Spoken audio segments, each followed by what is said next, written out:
Bonsoir, les informations pour ce mardi 8 juillet.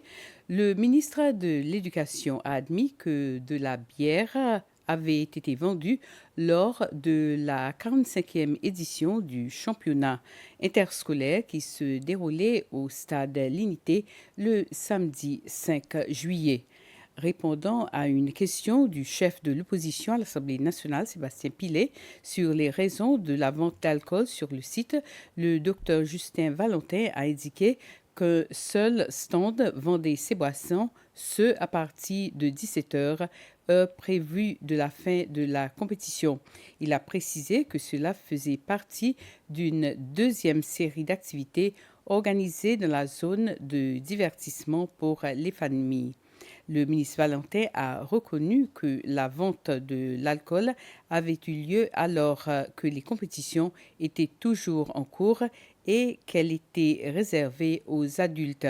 Concernant les rapports de police faisant état de l'arrestation de plusieurs jeunes turbulents sur le site, le ministre Valentin a déclaré que ces incidents s'étaient produits bien avant le début de la vente d'alcool et qu'il était inapproprié de lier les deux incidents. Le ministre des Terres et du Logement, Billy Rangasamy, a dressé un panorama complet de la situation du logement dans le pays. Il a fait cette présentation devant les députés réunis à l'Assemblée nationale.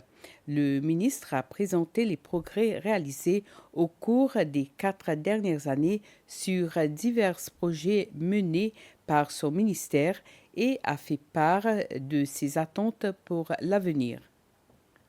La première partie de la présentation visuelle s'est concentrée sur les politiques publiques en matière de logement, la demande actuelle en logement, les projets en cours, ceux en phase de préparation, ainsi que la rénovation de plusieurs cités d'habitation à travers le pays. Le secrétaire principal pour le logement, M. Jude Florentine, a indiqué que 372 unités de logement ont été construites à ce jour pour une valeur totale de 408,7 millions de roupies. Il a également présenté une liste détaillée de la demande actuelle et répartie selon différentes catégories de logements.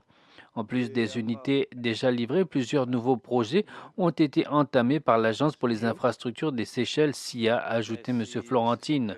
Le directeur général de la SIA, M. Jitesh Shah, a pour sa part évoqué les projets planifiés pour la période 2025-2028 qui sont actuellement au stade d'appel d'offres. Ces projets sont ambitieux, a-t-il déclaré. Nous avons constaté que les projets financés localement sont généralement plus simples à mettre en œuvre que ceux financés par des sources étrangères, car nous avons un meilleur contrôle sur leur exécution. Le ministère de l'Habitat réaffirme ainsi son engagement à répondre à la demande croissante en logement et améliorer les conditions de vie des Seychellois.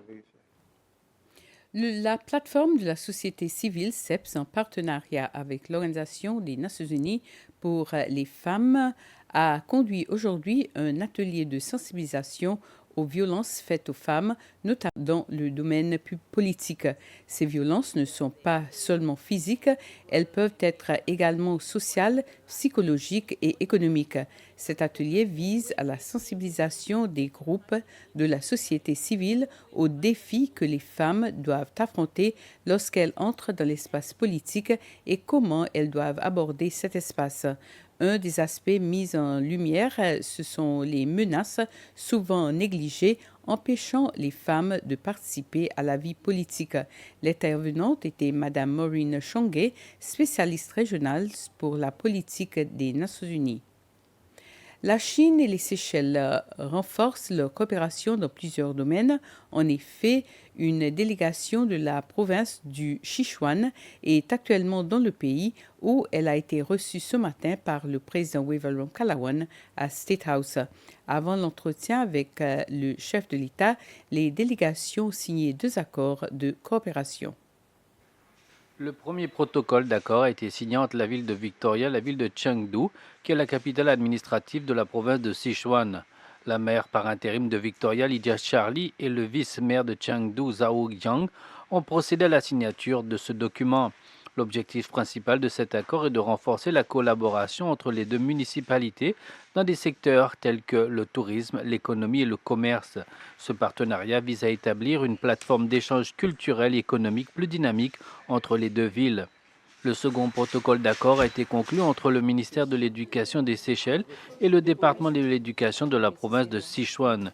Ce mémorandum vise à promouvoir la coopération dans le domaine de la technologie et dans divers autres aspects de l'éducation. Il prévoit notamment des échanges académiques entre enseignants et étudiants des deux pays.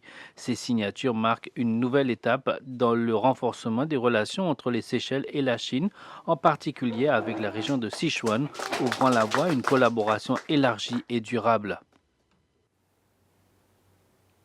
Ainsi termine ce flash. Merci de l'avoir suivi. Passez une soirée agréable. Bonsoir.